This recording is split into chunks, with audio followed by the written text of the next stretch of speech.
immediately investigate any hateful act, cooperating with both law enforcement and the FBI, where we have identified individuals who have committed these acts in violation of either policy or law.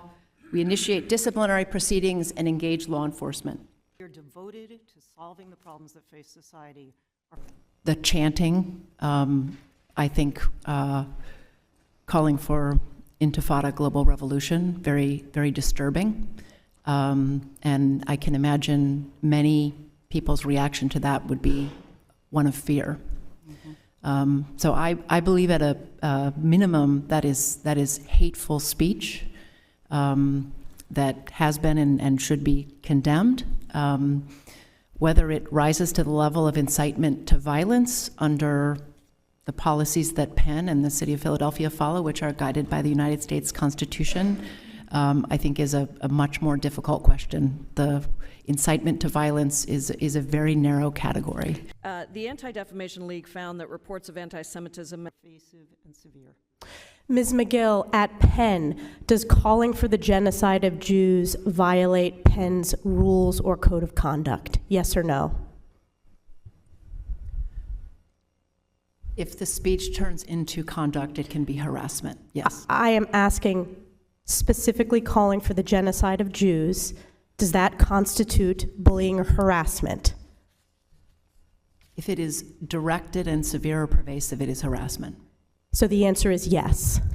It is a context-dependent decision, Congresswoman. It's a context-dependent decision. That's your testimony today. Calling for the genocide of Jews is depending upon the context.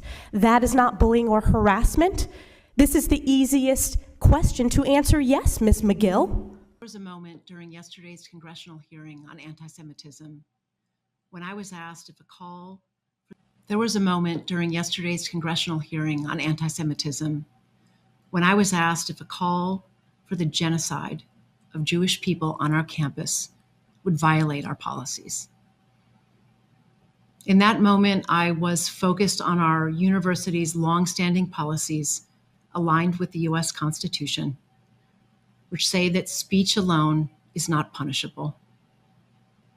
I was not focused on, but I should have been, the irrefutable fact that a call for genocide of Jewish people is a call for some of the most terrible violence human beings can perpetrate.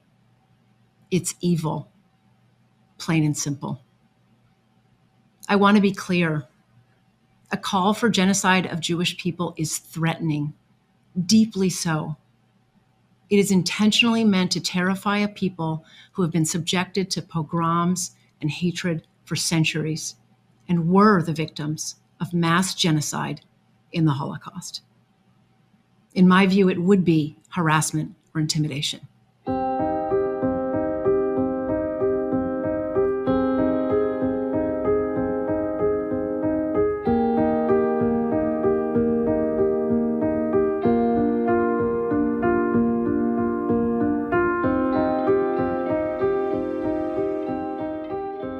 And Dr. Gay, at Harvard, does calling for the genocide of Jews violate Harvard's rules of bullying and harassment, yes or no?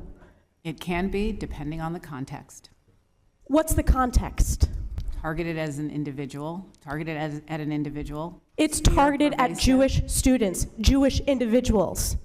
Do you understand your testimony is dehumanizing them? Do you understand that dehumanization is part of anti-Semitism? I will ask you one more time. Does calling for the genocide of Jews violate Harvard's rules of bullying and harassment? Yes or no? Anti-Semitic rhetoric. And is it anti-Semitic rhetoric? Anti-Semitic rhetoric, when it crosses into conduct that amounts to bullying, harassment, intimidation, that is actionable conduct, and we do take action. So the answer is yes, that calling for the genocide of Jews violates Harvard Code of Conduct, correct? Again, it depends on the context. It does not depend on the context. The answer is yes, and this is why you should resign. These are unacceptable answers across the board.